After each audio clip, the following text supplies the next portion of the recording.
감사합니다. 매번 찬양 통해 힘을 주시고 또 은혜는 찬 들려주셔서 감사합니다. 오늘 예배 오신 여러분들을 주의 이름으로 환영합니다. 우리 옆에 있는 분들하고 한번 인사했으면 좋겠습니다. 이렇게 인사합시다. 예수님은 그리스도십니다. 한 번 더 인사하겠습니다. 그리스도는 모든 문제 해결자십니다. 아멘. 오늘도 그리스도께서 저와 여러분들의 모든 문제를 아시고 응답하시고 역사하실 것입니다.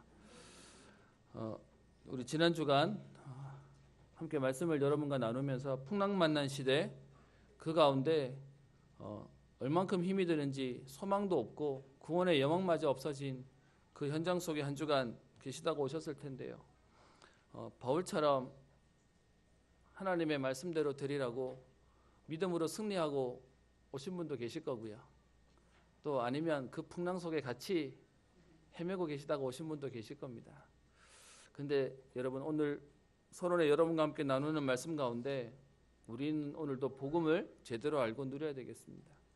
사람인지라 지난 주간 우리에게 응답이 있으면 힘이 나고 뭔가 좀 내가 잘 살은 것 같아서 당당하게 예배 나오는데요. 지난 주간 말씀대로 살지 못한 것 같고 지난 주간 같이 헤맨 것 같으면 우리도 모르게 뭔가가 자꾸 뭔가가 죄송스럽고 뭔가가 잘못한 것 같고 그런 마음으로 우리는 예배로 옵니다. 여러분에게 여쭤보겠습니다. 지난 주간에 응답받은 사람들이 와서 예배에 힘을 얻어야 되겠습니까? 지난 주간에 어려움 속에 힘들었기 때문에 오늘 예배 속에 힘을 얻어야 되겠습니까? 사실은요, 예배는 모든 사람을 살리는 겁니다. 지난 주간에 하나님이 응답을 주셨으면 그 감사로 드리는 것이 예배고요. 지난 주간에 우리에게 혹 그러한 삶이 아니고 우리에게 어려움과 문제가 있다 할지라도 그렇기 때문에 나는 오늘도 그리스도가 필요합니다. 그 마음으로 우리는 예배 속에 오는 것입니다. 혹 지난 주간 여러분에게 이런저런 있다 할지라도 오늘 예배를 통하여 하나님 주시는 힘을 회복하고요. 오늘도 그래서 은혜의 보좌 앞에 담대히 나아가는 새 맞는 날 되기를 소원합니다. 그래서 복음은 우리에게 모든 것을 살리는 것이다라고 얘기합니다.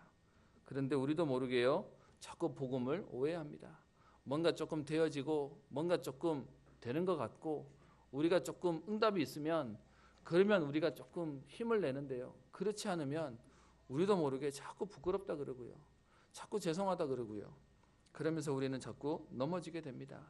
많은 사람들이 신앙생활을 하지만 틀린 것, 다른 것, 안 될 수밖에 없고 실패할 수밖에 없는 것들을 기준으로 사니까 당연히 우리에게는 응답이 없고요. 그리고 안 될 수밖에 없는 것입니다. 세상은 흔히 얘기합니다. 염치가 있어야 된다라고 얘기합니다. 그죠?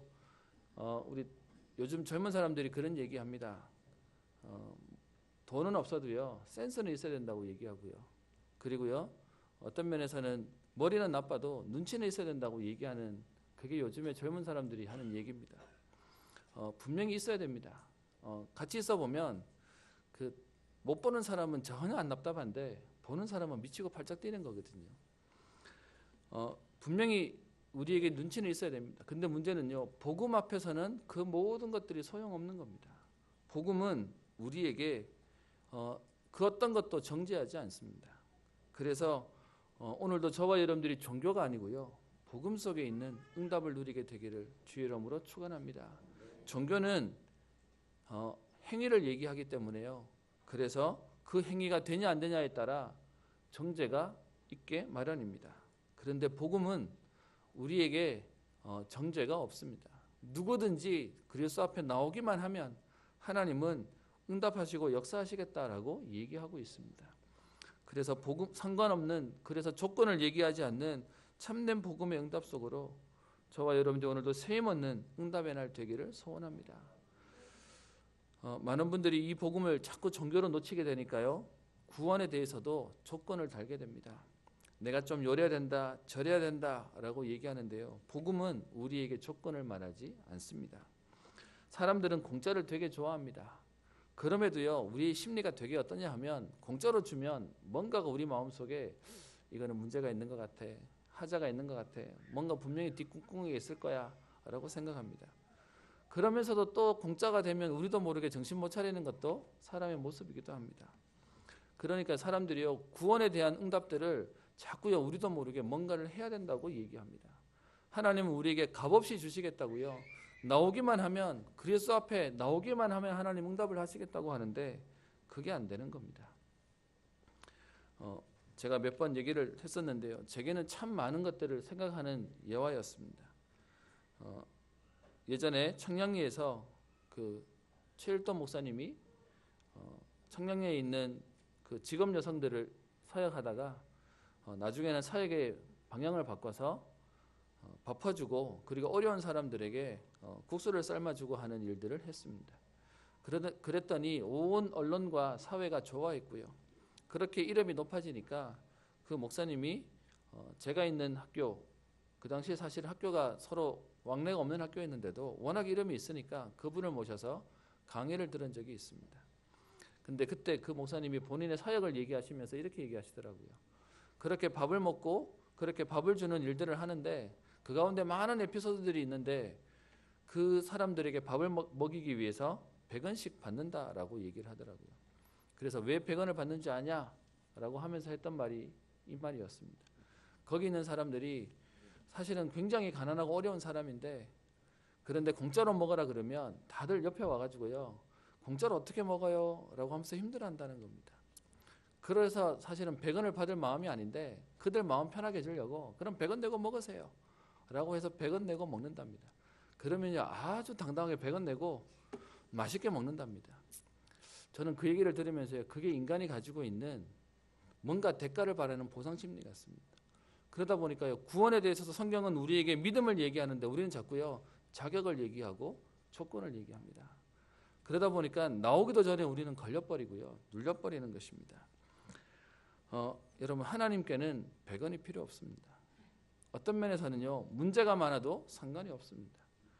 로마서 8장 1절 2절에 얘기합니다. 그러므로 이제 그리스도 예수 안에 있는 자에게는 결코 정죄함이 없나니 이는 그리스도 예수 안에 있는 생명의 성령의 법이 죄와 사망의 법에서 너를 해방하였음이니라 라고 얘기합니다. 여러분 하나님은 우리에게요 다 끝냈음을 약속하고 계시고 그래서 어떠한 조건도 달지 않으시고 오늘도 우리에게 역사하시겠다라고 얘기하고 있습니다. 그래서 저와 여러분 오늘도 그 참된 복음의 응답과 축복을 통하여 참된 해방의 비밀들을 누리시고요. 그리고 그 언약 가지고 오늘도 사람을 살리고 모든 묶여있고 매여있는 것들을 풀게 되는 오늘도 빛의 응답을 누리고 자녀의 축복이 누려지게 되기를 소원합니다. 오늘 본문으로 들어가서요. 오늘 본문에는 예수님의 12제자 가운데 베드로와 오늘 본문에는 나오지 않지만 안드레 그리고 세베대의 아들 야고보와 요한을 부르시는 장면이 나와 있습니다. 오늘 이 장면 가운데 예수님이요 사실은 이 베드로와 또 그의 같이 일하는 그 제자들을 부르시기 위해서 일부러 이곳에 찾아오십니다. 여러분들과 4장 1절부터 읽었지만 사실 예수님의 사역을 조금 보려면 4장부터 보시면 조금 내용이 나옵니다. 4장 1절에 보시면 예수께서 성령의 충만함을 입어 요단강에서 돌아오사라고 되어 있습니다. 여러분 우리가 알기로 예수님은 그리스도십니다. 그리스도라는 말의 의미는 우리의 죄 문제를 해결하고 하나님 떠난 문제를 해결하고 사단에게 장악된 문제를 해결하기 위해서 참된 왕으로 참된 제사장으로 참된 선지자로 오신 그 기름 부음 받은 메시아임을 설명하는 것입니다. 그래서 예수님의 첫 사역이 뭐냐? 세례 요한에게 세례 받으시는 것으로 예수님의 사역이 기록되고 시작되고 있습니다. 그래서 3장 21절 22절에 보면 예수님께서 세례를 받으시고 기도하실 때에 22절 성령이 그에게 강림하심을 얘기하고 있습니다. 이때부터 예수님의 공생애가 시작되어지는데요. 그렇게 해서 예수님이 성령의 충만함을 받으셔서 광야에 오셔서 40일 동안 성령에 이끌리시는 기도 속에 들어갑니다. 그런데 그런 예수님을 사단이 오늘 시험합니다.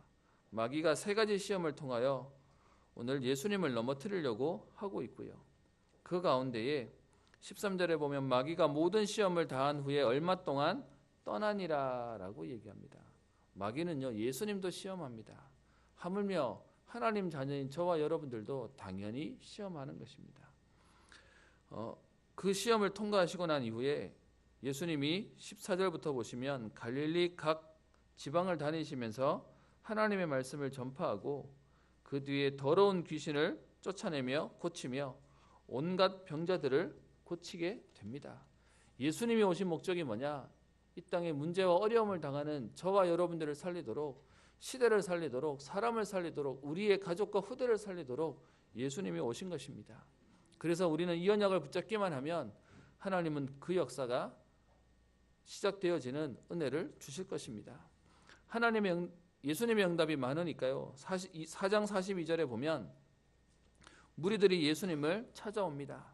그러면서 계속 자기들에게 있기를 바라는 마음에 떠나지 못하도록 만류합니다. 계속 우리와 함께 있고 응답을 계속 주세요 라고 하는 겁니다.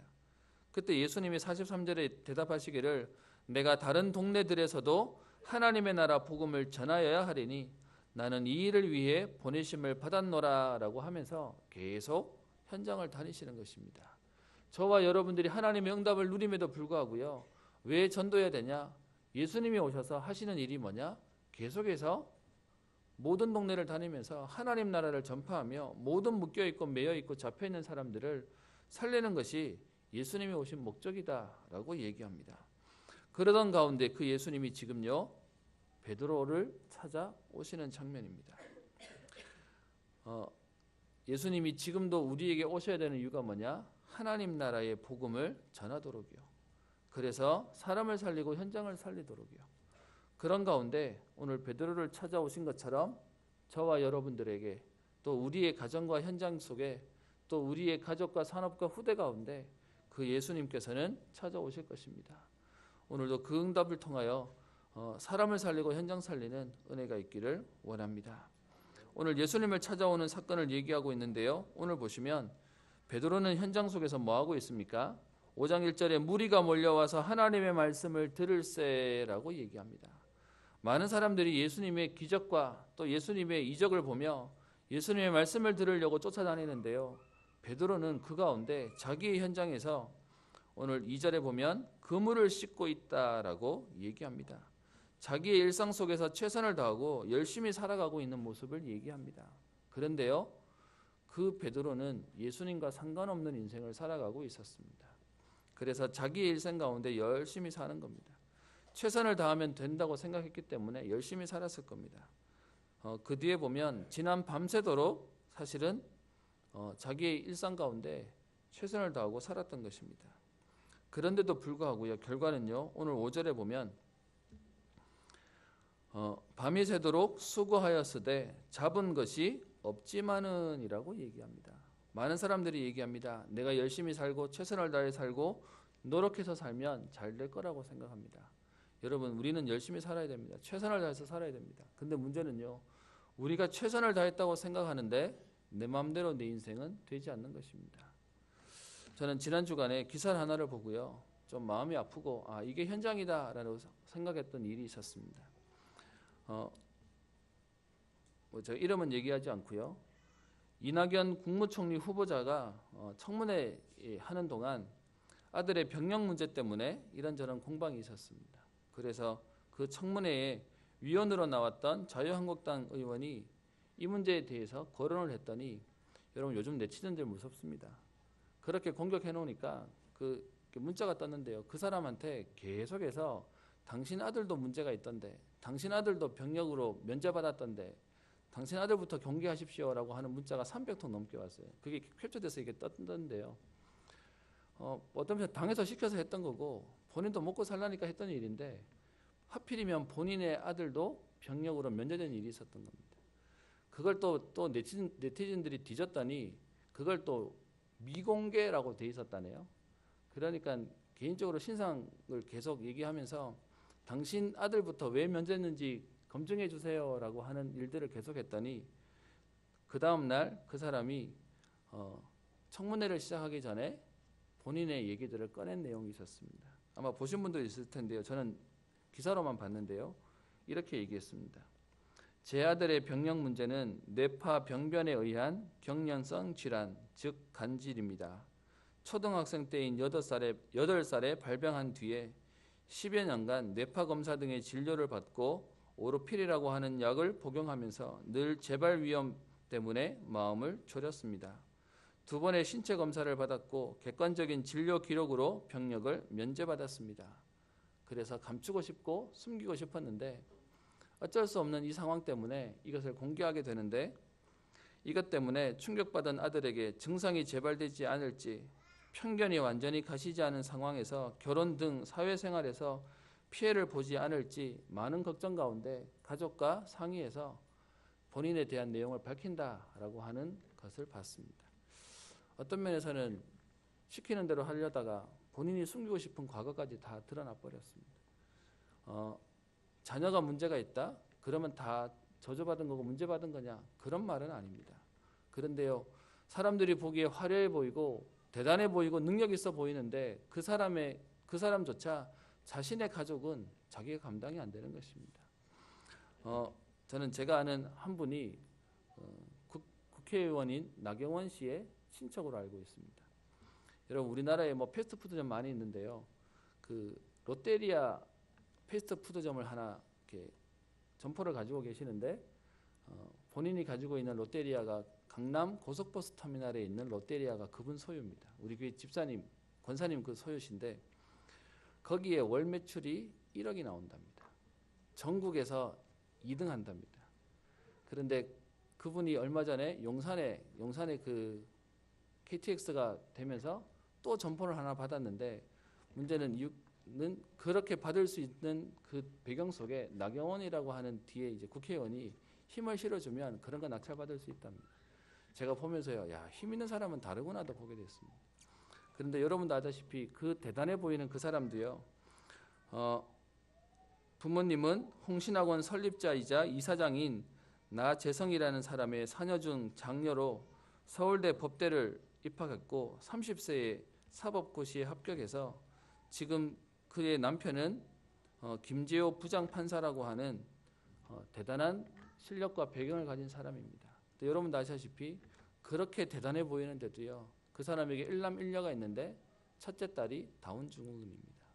그래서 얼마 전에 뭐 부정 입학이다 말다 시끄러운 얘기도 있었죠. 이런 얘기를 드리는 게 뭡니까? 우리는요, 뭔가 사람이 대단해 보이고 뭔가 열심히 배경이 좋고 능력이 있으면 완전할 거라고 생각하는데요, 그것 가지고 인생이 내 마음대로 되지 않습니다. 그래서 오늘 말씀에 여러분과 함께 나누는 것이요, 밤이 새도록 수고하고 열심히 그물을 싣고 몸부림치고 살았는데요, 그런데 인생은 내 마음대로 안 되는 겁니다. 여러분, 혹시 여러분에게 문제가 있습니까? 그 문제는 우리에게 문제를 주려고 하는 일이 아니라 하나님은 그 상황 가운데 오늘 베드로가 예수님을 만난 것처럼 오늘 우리에게 그리스도를 만나고 누리고 그 응답을 보는 하나님 축복의 기회로 발판으로 만드실 것입니다. 우리의 인생은 내 마음대로 안 됩니다. 성공했다고 전부 다 좋은 것이 아니라는 말입니다. 그래서 모든 사람은 문제가 있고 그 문제가 있는 사람들은 그리스도가 필요하다는 것입니다.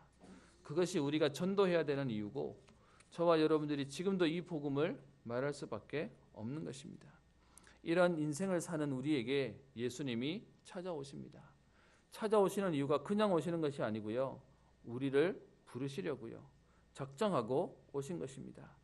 지금 5장 1절에 무리가 몰려와서 하나님의 말씀을 들을 때 많은 사람이 예수님을 쫓아다니는데요, 그런데 예수님의 관심은 그들에게 있지 아니하고 지금 베드로를 찾아오십니다. 그것도 문제를 만나 가장 어려울 때 베드로를 찾아오시는 것입니다. 그렇게 찾아오셔서 예수님이 지금 베드로에게 부탁하십니다. 그 부탁하는 내용이 오늘 5장 2절에 얘기합니다. 호숫가에 배 2척이 있는 것을 보시니 어부들은 배에서 나와서 그물을 싣는지라. 예수께서 한 배에 오르시니 그 배는 시몬의 배라라고 얘기합니다. 오늘 성경에는 그렇게 표현 제대로 안 돼 있지만 우연히 와서 우연히 만나진 게 아니고요, 사실은 예수님은 작정하고 오신 것입니다. 배를 올라갔더니 시몬의 베드로의 배가 아니고요, 시몬 베드로의 배인 줄 아시고 지금 그 배에 올라가신 것입니다. 그러면서 그 배에서 조금 떼기를 원하시고 그 배에 앉으셔서 말씀을 전하시고 백성에게 가르치십니다. 이유가 뭘까요? 백성에게 메시지하고 있지만 사실은 그 배의 주인인 바로 옆자리에 앉아있는 베드로에게 말씀을 하고 계시는 것입니다. 그러면서 말씀을 마치고 난 이후에 오늘 예수님은 베드로에게 얘기합니다. 깊은 데로 가서 그물을 내려 고기를 잡으라라고 얘기합니다. 여러분, 우리는 문제를 만나면 그 문제를 해결해 보려고 우리가 가지고 있는 지식과 배경과 능력을 사용합니다. 그렇게 이렇게 하면 될 것처럼 보이고 저렇게 하면 될 것처럼 보이기 때문에 이런 방법 저런 방법을 사용해 보는 겁니다. 그래서 많은 사람들이 얘기하죠. 집안에 경찰 한 명 있어야 되고 공무원 한 명 있어야 되고 변호사 한 명 정도는 있어야 한다라고 얘기합니다. 이유가 뭡니까? 방법이 필요하니까요. 그런데 오늘 본문에 보면 예수님은요, 베드로에게 다른 것을 요구하지 않으십니다. 하나님의 말씀만 전합니다. 하나님의 말씀만 전하고 그 말씀대로 하도록 오늘 깊은 데 가서 그물을 내려 고기를 잡으라고 얘기합니다. 그런데 이 상황이 얼마나 웃기는 상황이냐. 물론 우리가 알고 있는 예수님은 그리스도가 맞지만 사람들이 보기에 예수님은요, 목수예요. 베드로는 어부예요. 지금 목수가요, 어부에게 훈수 뜨고 있는 겁니다. 사실은 인간적으로 보면 전혀 말이 안 되는 겁니다. 많은 분들이 얘기합니다. 전문성 가지신 분들일수록 그렇게 얘기하더라고요. 목회자는 현장을 모른다. 그렇기 때문에 너무 성경은 현장을 모르는 얘기들을 하고 있다라고 얘기하는 걸 들었습니다. 또 반대로 목사님들은 많은 우리 장로님들이 열심히 한다고 하시지만 교회를 모르신다라고 하는 내용들을 들은 적이 있습니다. 여러분, 사람은 다 모를지 모르지만요, 하나님은 아십니다. 그래서 오늘 베드로에게 예수님께서요, 깊은 데 가서 그물을 내려 고기를 잡으라고 얘기합니다. 방법을 얘기하신 것도 아니고요, 경험을 얘기하신 것도 아닙니다. 그런데 우리는 자꾸요, 방법을 찾고 경험을 찾습니다. 제가 전에 사역하던 교회에 한 똑똑한 분이 계셨는데요, 경기고를 나오고 서울대를 나오신 분이십니다. 함께 교회에서 사역할 수 있도록 배치를 해주시는데 고등부 사역으로 한 몇 년 사역했고, 그 다음에 청년부 사역으로 또 몇 년 같이 했습니다. 같이 사역을 하면서요, 확실히 여러분, 그 훌륭한 사람들을 만나니까 대단하다고 생각이 들면서 왜 이렇게 저는 이렇게 비참할까요? 그분을 만나서 대화를 해봤더니요, 그분이 하시는 게 뭐냐, 고등부 그 당시에 한 100명 조금 넘게 모이는 고등부였는데, 그 당시에 유 목사님이 메시지로 정말로 전문성 가지신 분들은 바쁘니까 주일만이라도 오셔서 일찍 오셔서 기도하시라라고 얘기했더니, 아니나 다를까 그분이 9시 예배인데, 여러분 아시잖아요. 9시 예배인데 우리 교사님들은 몇 시에 오실까요? 10분 전에요? 10분 뒤에요? 근데 그분이요, 그 메시지 떨어지고 난 뒤에 그때부터 하는 게 8시만 되면 오셔가지고 그 빈 예배당에서 혼자 계속 기도하고 계세요. 그리고는 한 20분 전부터 저 뒤 입구에 서 계시는데, 그거 몇 개월 하고 나니까요, 여러분 100명 넘는 랩너트들을 모아서 하는데 아이를 맡은 선생님들이 자기 아이 정도 알고 아는 것밖에 안 되니까 회의를 하면 그 아이는 누굽니까? 라고 물으면 그 선생님한테 안 물으면 몰라요. 그런데 이 부장 장로님이 입구에 서서 몇 개월 동안 들어오는 아이들 이름을 다 파악했는데, 나중에는요, 그분한테 물으면 얘는 예배 언제쯤 오는 애고요, 예배 분위기는 어떻고요, 이름하고 다 아세요. 와, 똑똑한 사람은 정말 다르구나 제가 느꼈고요. 또 이분에게 보고서 이렇게 들여가서 이렇게 결자를 받는데, 제가 그래도 좀 꼼꼼한 편이거든요. 근데 이렇게 드리면 그분이 항상 거기에 미스 날 걸 찾아서 주세요. 그래서 보고서를 그분에게 드릴 때는 그냥 못 드리는 게, 항상 체크해서 돌려주시니까 일을 제대로 할 수밖에 없었습니다. 어떤 면에서는 일주일 내내 다른 일 때문에 바쁜 분이라고 생각했는데, 보고서 하나 딱 보면 전체 파악하시는 능력이 다른 분이셨습니다. 그러니까요, 그런 대단한 분들을 만나니까 저분들은 경험이 다르겠구나, 저분들은 가지고 있는 게 다르겠구나 또 보입니다. 그런데 오늘요, 예수님은 베드로에게 방법을 말하시지도 않으시고요, 경험도 말하지 않으십니다. 사람들은요, 방법과 경험과 안 되면 그 다음에 찾는 게 뭐냐? 능력을 찾습니다. 그래서 뭔가가 필요하다. 그러다 보니까 요즘은요, 능력 받을 수만 있다면 좋은 것이든 나쁜 것이든 가리지 않고 닥치는 대로 하는 시대가 되어버렸습니다.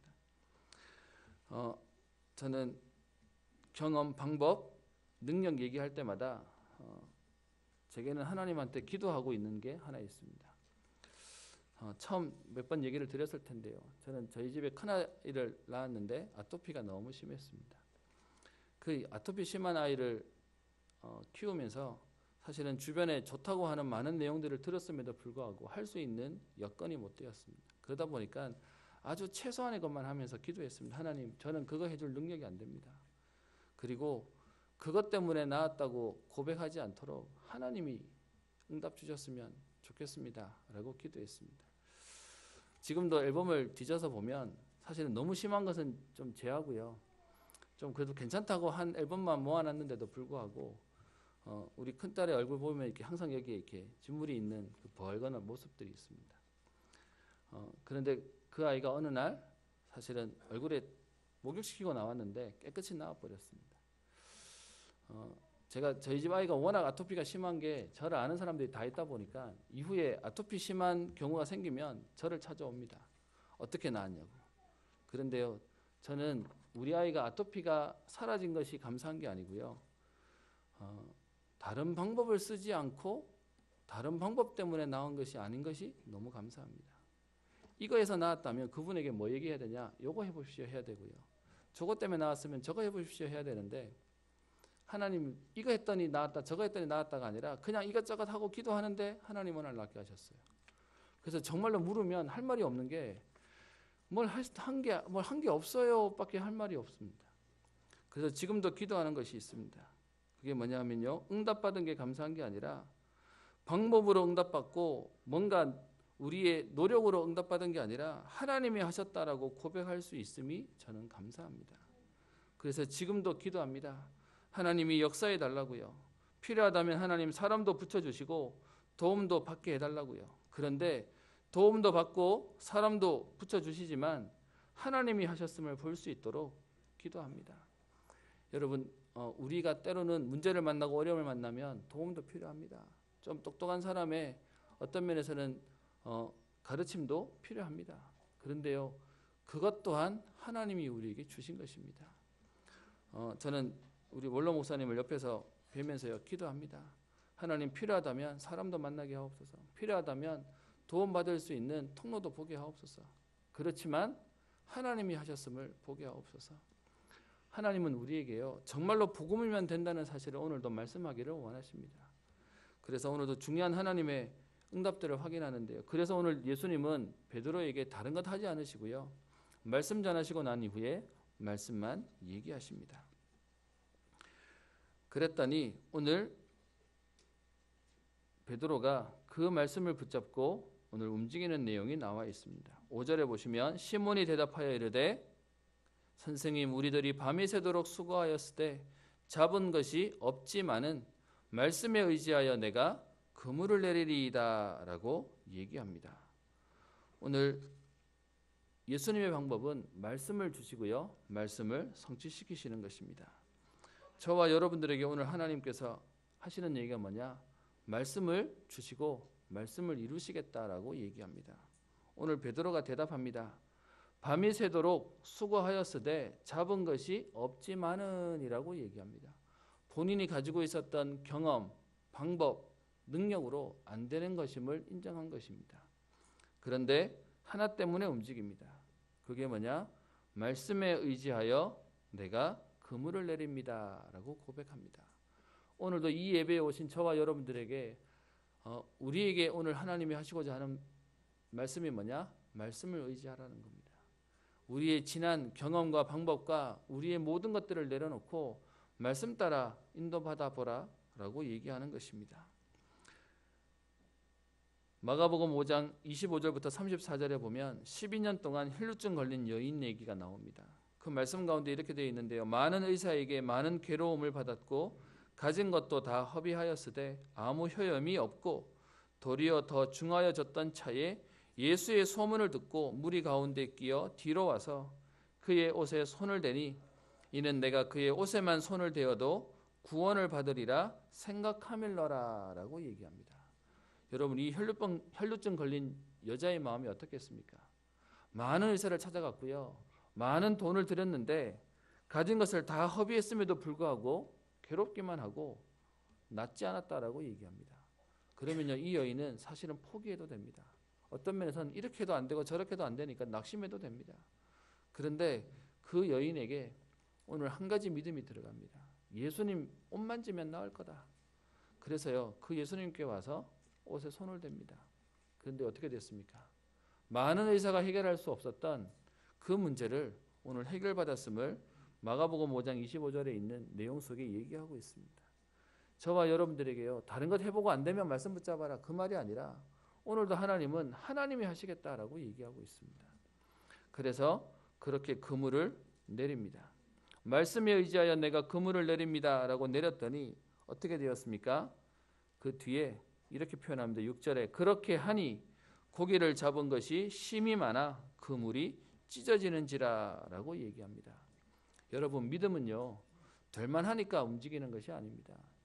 어떤 면에서는 될만하니까 움직이는 것은 지혜라고 얘기하는 거고요, 안 될 것 같은데 말씀에 의지해서 움직이는 것을 믿음이라고 얘기합니다. 하나님은 지금 우리에게 말씀에 의지한 믿음을 말씀하시고 요구하시는 겁니다. 그렇게 그물을 내렸더니요, 어떤 일이 생깁니까? 7절에 2배의 채움에 잠기게 될 만큼 역사가 일어나고요, 얼마나 많이 잡혔는지 심이 많아 그물이 찢어질 만큼 응답이 있었음을 얘기합니다. 마가복음 9장 23절에 예수께서 이르시되 할 수 있거든이 무슨 말이냐? 믿는 자에게는 능히 하지 못할 일이 없느니라. 누가복음 1장 37절에도요, 대저 하나님의 모든 말씀은 능하지 못하심이 없느니라 라고 말씀하시고 있습니다. 오늘 베드로가 지금까지 있었던 그 어떤 노력과 방법과 그것 가지고 받았던 응답보다 더 큰 응답을 오늘 베드로가 누리게 됩니다. 그랬더니 여러분, 많은 사람들은 응답에 반응하는데 베드로의 모습은 달랐습니다. 8절에 얘기합니다. 시몬 베드로가 이를 보고 예수의 무릎 아래 엎드려 이르되 주여 나를 떠나소서 나는 죄인으로소이다 라고 얘기합니다. 여러분, 응답이 오고 축복이 오면 많은 사람들은요, 그 응답 때문에 움직입니다. 어떤 면에서는 베드로 마음속에 야, 이 예수님 말씀대로 하면 내가 대박 부자가 되겠구나, 내가 이 예수님 절대로 놓치지 않아야 되겠구나 라고 생각할 수 있었을 겁니다. 그런데 오늘 베드로는 어떻게 얘기합니까? 나는 죄인입니다, 나를 떠나십시오 라고 얘기합니다. 저와 여러분들은 하나님이 오늘요, 우리를 부르시러 오셔서 역사하시고 응답하시겠다는데 우리는 어떻게 반응합니까? 저는 모자라요, 저는 약해요, 저는 안 돼요 라고 생각하는 오늘 베드로의 모습과 우리의 모습이 비슷한 것 같습니다.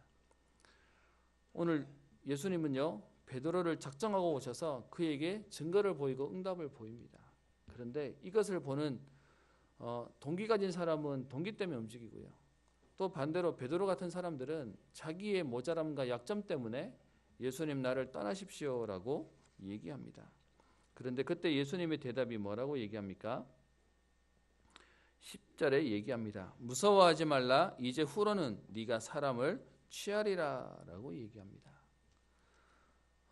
응답 때문에 동기를 가진 베드로가 아니라 그것 때문에 자기를 발견하고 예수님이 누구인지를 발견한 그 베드로에게 예수님은 오늘 네가 사람을 취하리라, 이 말은 다른 말로 얘기하면요, 그동안은 물고기를 잡았는데 이제는 네가 사람을 낳게 되고 사람을 얻게 되는, 사람을 사로잡게 되는 응답을 주실 것이다, 사람을 살리는 응답을 보게 될 것이다 라고 얘기합니다.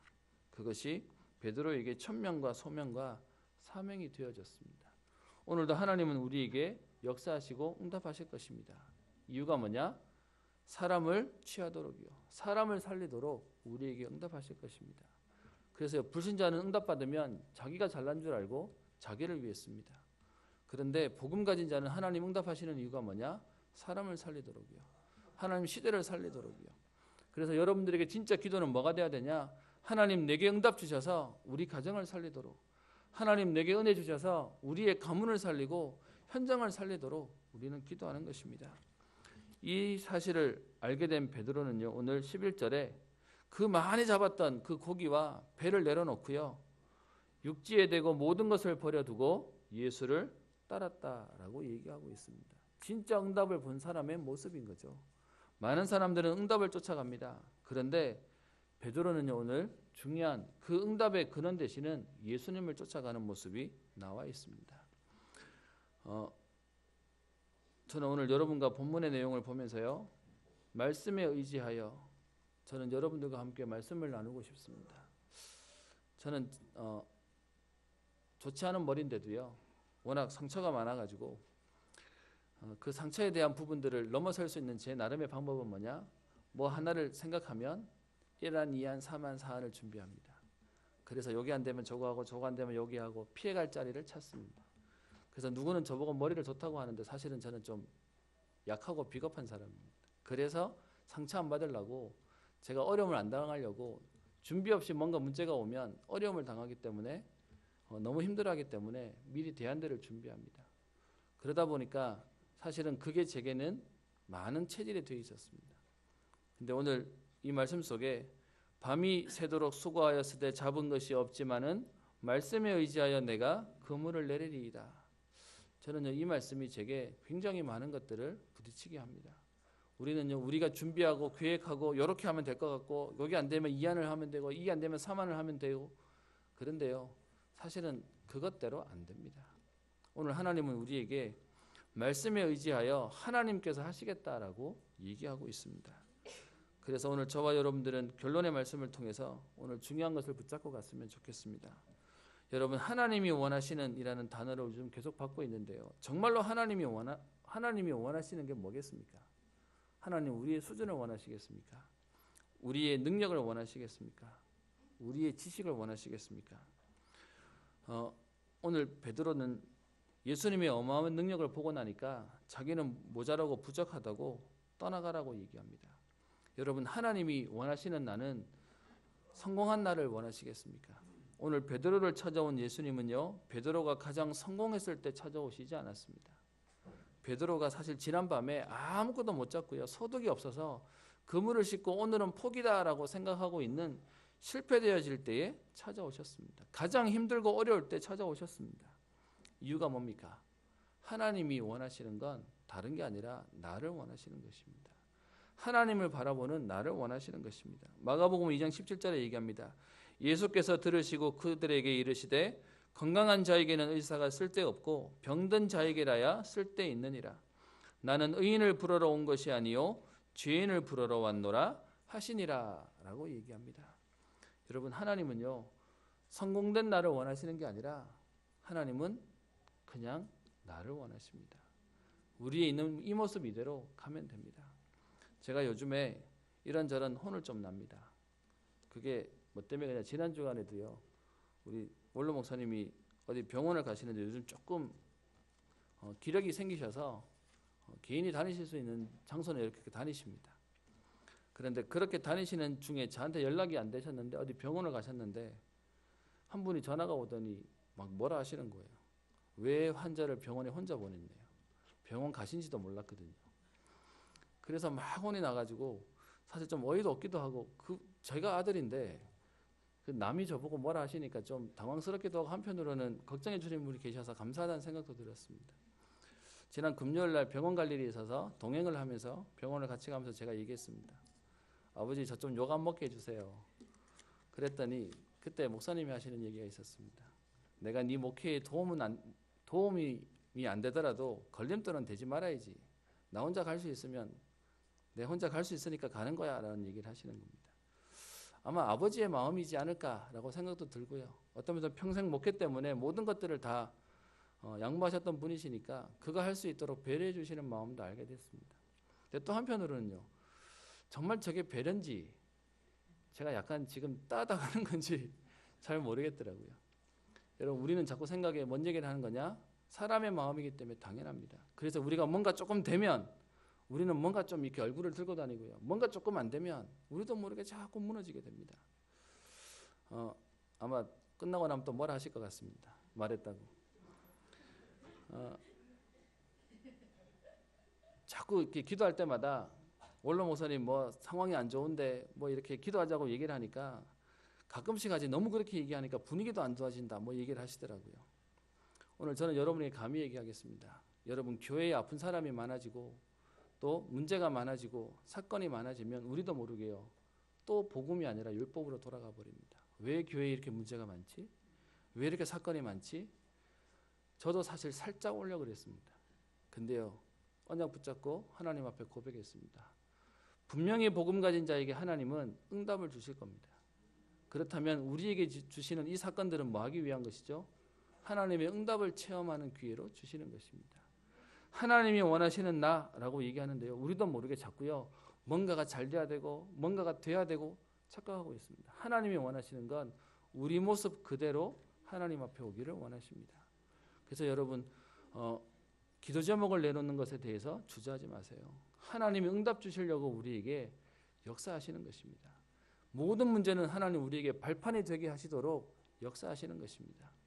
지난 주간에 감사한 것은 우리 최윤지 집사가 아기를 놓고 또 혈압이 떨어져서 일찍 퇴원하면서 아이는 인큐베이터에 있어서 같이 퇴원을 못했습니다. 그런데 며칠이 지났는데 보니까 카톡에 그 아기를 안고 있는 사진이 있어서 제가 연락했습니다. 그랬더니 감사하게도 며칠 안 됐는데 다 건강하다고 퇴원하라 그래가지고요. 그 같이 이렇게 조료원에 있다는 얘기를 들었습니다. 카톡에 올린 사진을 보니까 하나님은 참 놀랍고 오묘하신 것 같습니다. 기가 막히게 엄마 아빠를 닮아가지고요. 이름표 안 써놔도 되겠더라고요. 그 조그만 아이인데 그 얼굴 속에 이렇게 누구 아이다라는 부분이 나올 만큼 되더라고요. 그래서 제가 문자를 보내면서 하나님이 그 어려운 상황 가운데도 역사하셨듯이 앞으로도 역사하실 겁니다. 우리는 자꾸 문제 만나면 당황하고 걱정합니다. 그런데 하나님은 우리에게 역사하십니다. 그래서 하나님이 원하시는 나 뭐냐? 성공된 나를 원하시는 게 아니고요. 지금 우리 모습 그대로를 원하시는 것입니다. 하나님 바라보는 우리의 중심을 하나님은 원하시는 것입니다. 그래서요. 그 하나님 안에 있는 중심에 하나님 원하시는 나의 것을 회복하도록 역사하실 것입니다. 그리고요. 그 비밀을 붙잡은 저와 여러분들을 통해서 하나님은 하나님이 원하시는 나의 현장을 회복하도록 하나님은 인도하실 것입니다. 오늘 베드로를 예수님은 찾아오십니다. 가장 어렵고 문제를 당한 그때 예수님이 찾아오셔서 만나셔서 그에게 가장 큰 응답을 주십니다. 여러분 오늘도 그리스도를 통하여 세임 얻으시고 여러분 현장 살리고 시대 살리는 세임 얻는 응답의 날 되시기를 주의 이름으로 축원합니다. 기도합니다. 살아계신 하나님 아버지, 오늘도 우리에게 은혜 주시니 감사합니다. 하나님 말씀에 의지한 인생이 되어지게 하여 주사 우리의 방법과 경험과 우리의 능력을 넘어 우리의 수준과 한계를 넘어 말씀에 의지한 인생이 되게 하시고 하나님 이 말씀 때문에 우리 인생을 걸 만큼 모든 것을 버려두고 예수를 따랐던 베드로처럼 우리의 인생을 걸 만한 하나님의 응답을 보도록 하나님이 원하시는 나, 하나님이 원하시는 나의 것, 하나님이 원하시는 나의 현장이 회복되어지는 응답의 걸음 되게 하옵소서. 감사드리며 살아계신 우리 주 예수님 이름으로 기도합니다. 아멘.